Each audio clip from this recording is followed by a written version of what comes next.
are at large, that are looking for the at-large member of the DC Council position. With us, we have, do we have Anita Bonds? We have Anita Bonds here. Do we have Cherise Crawford? Yes. Is Lisa Gore? I'm trying to see if I can Hello, find everyone.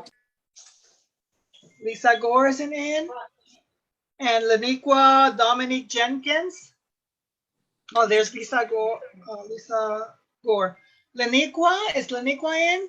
There she is. Okay, thank you so much, candidates, for being here and sharing with us all your, well, not all, but some of your thoughts about your commitment to be a candidate and also to hold a position here in Washington, D.C.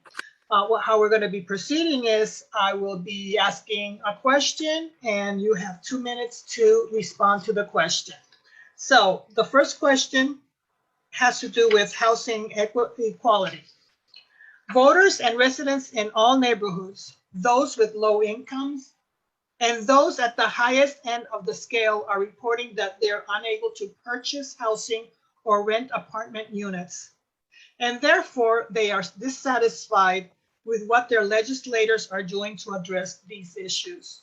So the question is, when you are elected, what will you do to provide adequate housing for all income brackets and to specifically address the negative effects of gentrification?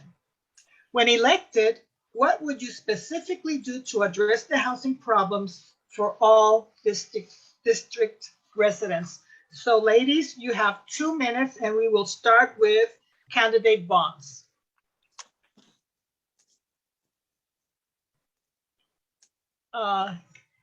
You need to put the arrow over your face so that you can get the little microphone and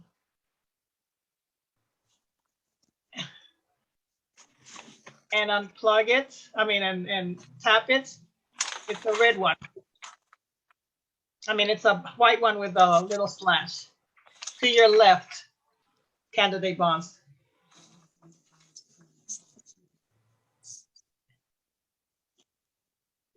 Well, why don't we do this? We will continue with candidate Crawford, and then we will go back to candidate Bonds. Candidate Crawford, you need to unmute yourself. Okay, you have 2 minutes, candidate Crawford. You need to unmute yourself. Can you hear me okay? Yep.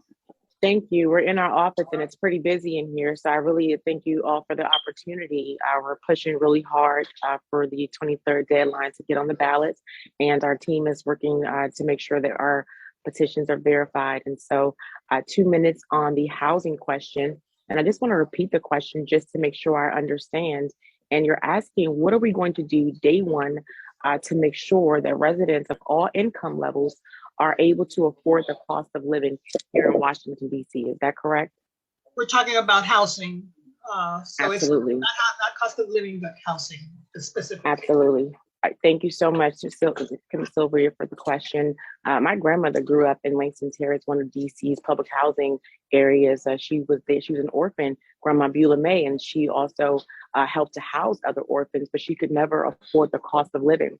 My mother raised us in public housing in Congress Park, and my father, my paternal grandmother, raised my dad in Condon Terrace, Southeast, where she was not able to purchase or own a home in the District of Columbia. And I just committed that atrocity of ownership, first of all, has to end with us. When I testified before Councilmember Barnes' hearing on housing equity, I said we need to do an immediate audit after we mismanaged the $82 million in the Housing Production Trust Fund that was supposed to go for affordable housing that did not. That needs to be reimbursed to the Housing Production Trust Fund, and that money needs to go for 0 to 30% AMI for those to afford the way it was supposed to go. And next, you need to, in emergency legislation, allows for cooperative agreements for those living in housing industrial complexes that may not have an opportunity to purchase independently, but can join a co-op through their tenant association as a collective. We've already started the negotiations. We've already started working with developers who are ready to build. at 0 to 30% AMI, and it needs to happen immediately. Thank you, Candidate Crawford. We will go back to Candidate Bonds. Thank you. Yes, thank you very much. I'm glad I figured out what that big white piece of paper was that came over the whole area. Let me just start by saying, when we talk about housing affordability in the district, we are talking about ownership as well as the rental housing market. As you know, we are one of the strongest in the country, not just with having a variety of housing choices for the residents, but also with the price point. And I say that because when you start thinking about rental housing in particular, we have done a Herculean job, better than any other part of the country, to provide affordable units for residents, but it's still not enough. And so we're working every day to fulfill the goals that were set a couple of years ago by the mayor, and when she met with the regional leadership to decide that we need to do more in the District of Columbia in this whole region. And so of the 36,000 units, we're we're very close. We're over 60% of that number. But when we talk about those at the 0 to 30%, we are at a little bit of a deficit, but we're working every day. We're only like 1/3 of the way for those units. And I have some ideas about how we might increase that number. As it relates to ownership, I am the sponsor of the legislation that actually increased the amount of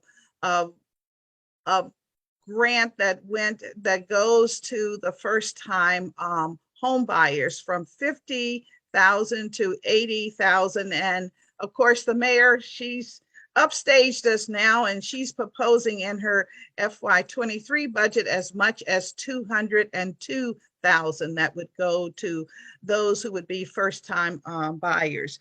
The issue of ownership is important, but you know, the district has 60% of its residents are renters. And so rental affordable housing is number one and what we have to pay attention to. Thank you so much, Candidate Bonds. Okay, our next candidate is Candidate Gore. Candidate Gore. Thank you. Thank you for this question. First of all, I want to say I believe that affordable, decent housing is a fundamental human right, and housing is the basis of every system that women, family, people need in order to thrive. I stand by the principle that every Washingtonian should have access to stable housing, and we must protect our residents in the delivery of stable housing and affordable housing from displacement. There's no secret that we have had a huge displacement problem here in DC. One of the things that I would really look to institute is anti-displacement legislation. I believe that we can deliver affordable housing for the people that need it most at the lower affordability incomes. That's the focus of my platform, and to do so in a way that doesn't harm our cultural aspects that we have traditionally had here in Washington, including displacing our longtime Native population. Preserving affordable housing units, I believe that we should strengthen rent control, use public lands to lower the cost of development, housing production. Again, we need to strengthen the Housing Production Trust Fund. One of the things I would do is strong oversight of that production trust fund, which is the funding that delivers the most level of deeply affordable housing, and also use place-based strategies to make sure housing costs are lower. And then also in terms of rental and home ownership opportunities, we need to strengthen that, strengthen down payment assistance programs, assist with closing costs, and also strengthen first-time home buyer programs, but also not just to get folks in housing, but when we do so, make sure that we put them in safe housing that they don't end up having to repair sometimes down the road because of government inefficiencies. Thank you so much, Candidate Gore. And last but not least, Candidate Jenkins. Good evening, everyone. I'm incredibly excited to be here, and I'm really excited to answer the question. I like to lead by saying that housing is a basic human right. If we care about people and those are our values, then our investment should reflect our values. We need to get people into housing. That's not optional. Some of the ways that I imagine doing this is one, by investing in public housing. Public housing has been historically mishandled and underfunded.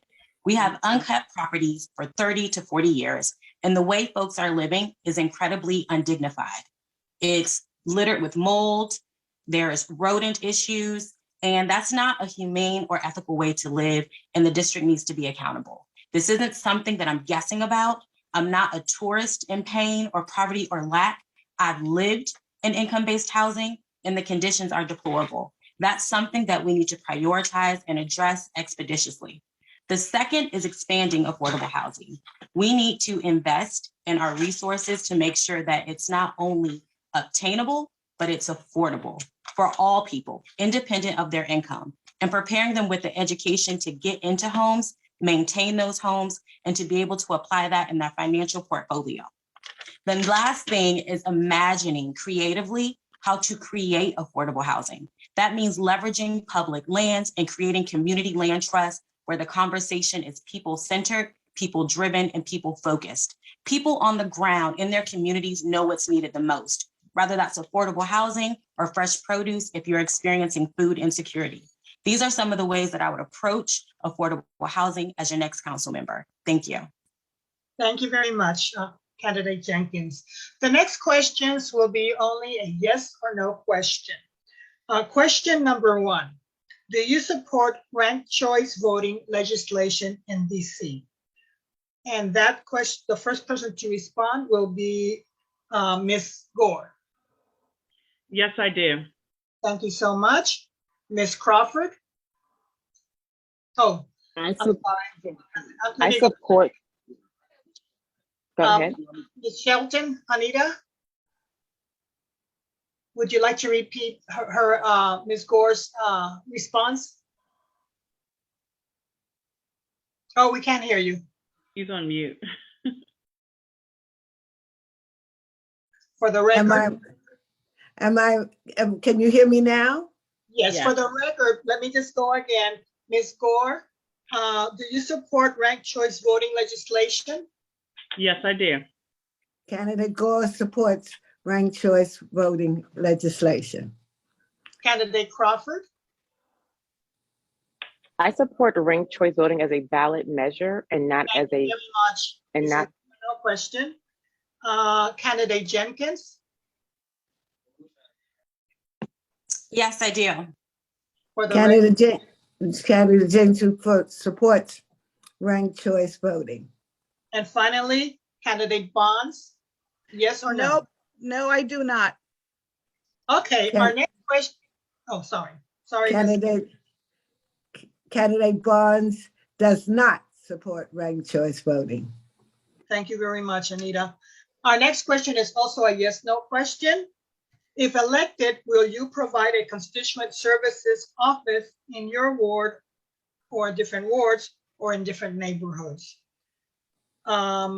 Ms. Jenkins, yes or no? Absolutely. Candidate Jenkins absolutely supports constituent services offices in neighborhoods. Candidate Bonds? Yes, I certainly support it and would love to do it. Thank you so much.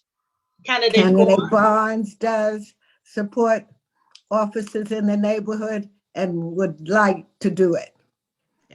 Candidate Gore? Yes, I do. I would love to support that Thank and you place so them in much. wards that are underserved. Thank you. Thank you. Candidate Jenkins would like to support offices in neighborhoods. And finally, Candidate Crawford? yes. I've probably served as constituent very much. services for 18 years in the District of Thank you so Columbia. much. Thank you so much. Okay, now we finalized our questions and each of the candidates will have the opportunity to present to the public their goals and missions as they pursue their candidacy. And we will start with candidate Gore. Thank you. So my name is Lisa Gore, and I'm running for the at-large seat. I've lived in Washington, D.C. for over 3 decades. I'm the 3rd generation of my family to call this beautiful city home. I've raised my family here, had kids here, and this is a city that I love, and this is a city that's brought me a lot of opportunities that I would like to bring to other people as well. I come from a long line of public servants. That led me to a career as a federal special agent, where over the past 3 decades, I've fought housing laws for DC and cities all across the United States. In that capacity, I've taken on public corruption. I've taken on executive directors that have let their housing stock deteriorate. I've supported tenants in public housing by walking with them and making sure that they treated fairly. I've supported elderly victims of fraud within their home ownership programs. And I stood with families basically to make sure that they are afforded decent and safe, affordable housing. All of the titles that I've had, though, however, in my career, the most important titles for me is the title of mom. Most folks don't know that I'm a mom. I have a 17-year-old son. He was born premature. He was born at 24 weeks. He spent 6 months in the NICU, and he was 1 pound, 5 ounces. So as a mom, I've had a lot of personal fights, whether it was fighting for his health care, fighting for his school. I had the same fears as most moms in this city, making sure that our sons come home safe, that they're, protected, not from only other people, but also the people that are supposed to serve this city. So when I talk about women, talk about family and kids, these are issues that are dear to my heart because they are things that I've experienced personally for myself.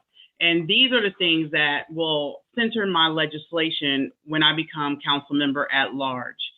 One of the things that I would like to do is introduce budgets that improve the way that we live our lives and advance equity within the city, especially for women. I would like to advance legislation that comes from the voice of people, because I believe it's the people that should set the legislative agenda. It's your ideas that drive what changes we need in our community. And as an oversight professional in the housing arena, public housing, single family housing, multifamily housing, community and planning development for over 30 years, and being an oversight professional, I'll lead with integrity. I'll make sure that our oversight gets to the bottom of issues and solves problems and help our agencies move forward. And I'll do that independently and with integrity. I'm running for at large because I believe our public policies must center on justice and prioritize the needs of families. For too long, we've seen doing business in DC. Thank you so much, candidate Gore. Very good, very good. Our next person will be candidate Jenkins.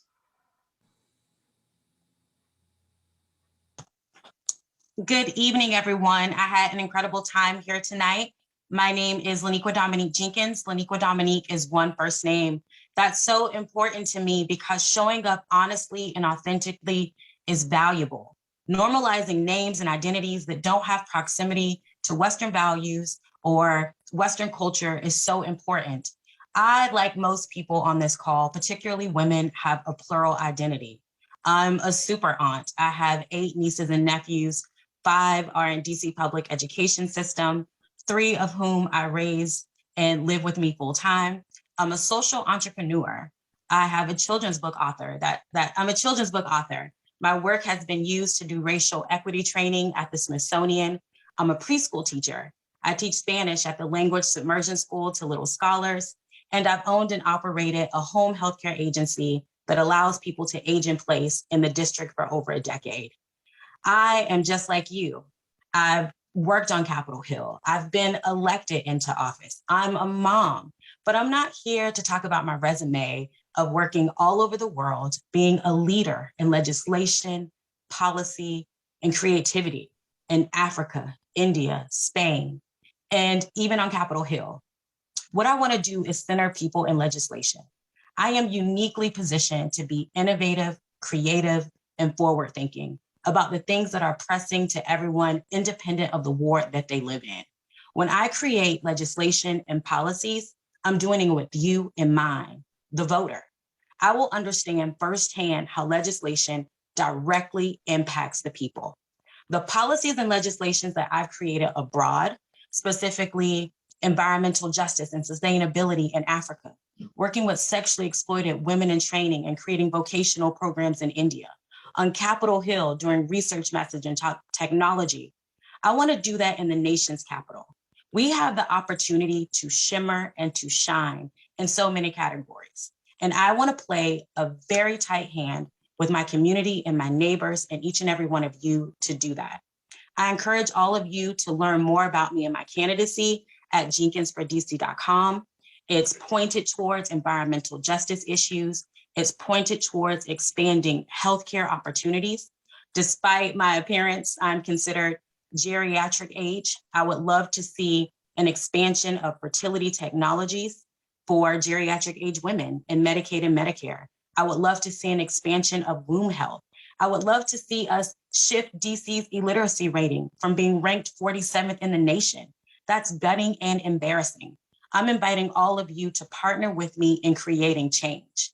I am so excited to be here tonight. I look forward to meeting each and every one of you on and off the campaign trail. Thank you, and I hope I earned your support tonight.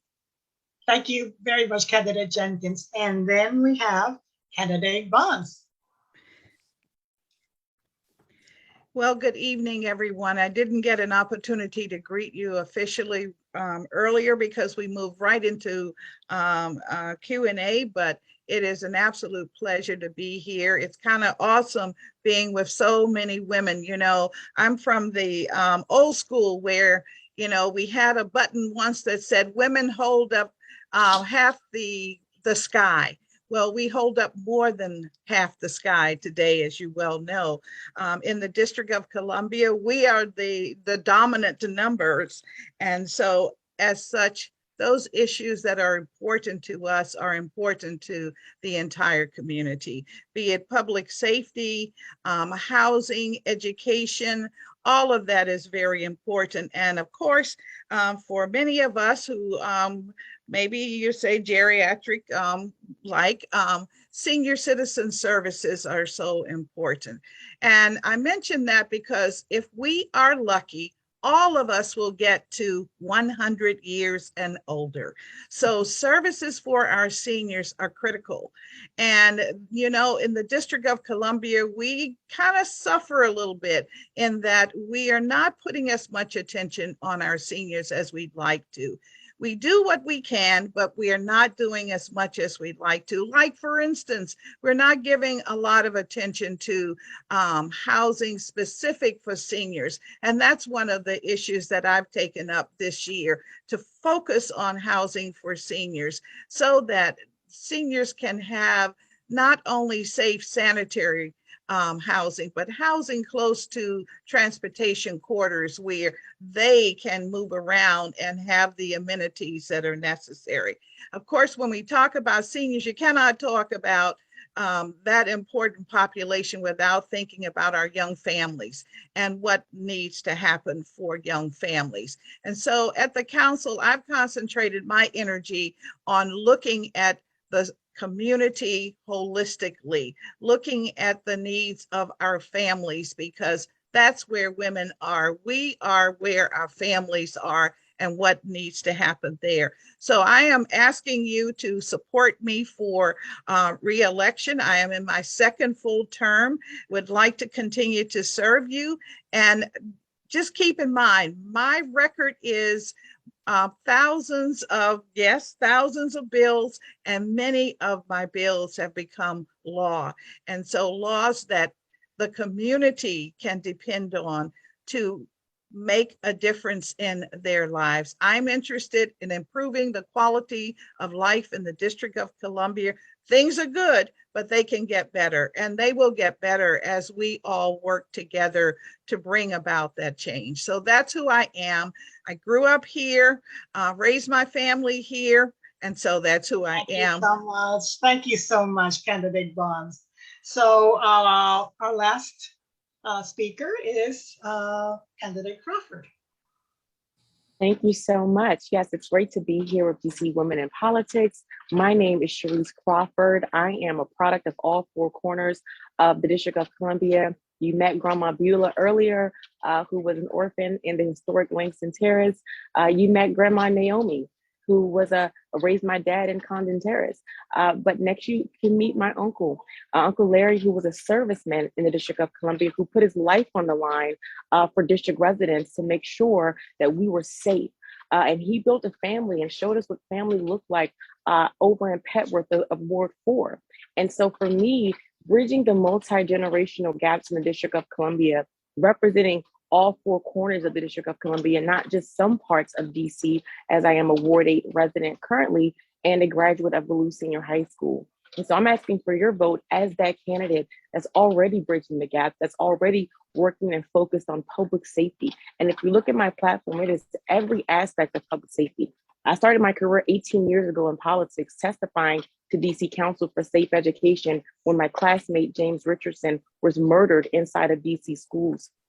And he was murdered in between the daycare center and the daycare center and the cafeteria. And so as a young person who had already had to go through several metal detectors and pat down by several police officers, I could not understand why my peers and I were not safe in our schools. And so that record has continued through all 8 wards in the District of Columbia, keeping us safe from gun violence, organizing mothers and victims and sons. I was consoling mothers who were victims of gun violence as a child and testifying to council on their behalf for the need for youth safe houses, which I still am today as a product of one of those youth safe houses, which was Sasha Bruce, making sure that we have laws in place that protect all of our families from every level of safety. Housing safety is one of the core reasons for the current public safety crisis that we have right now. And our Councilman Vaughn says we like to do these things, we want to do these things, but she has the power of the pen and the purse,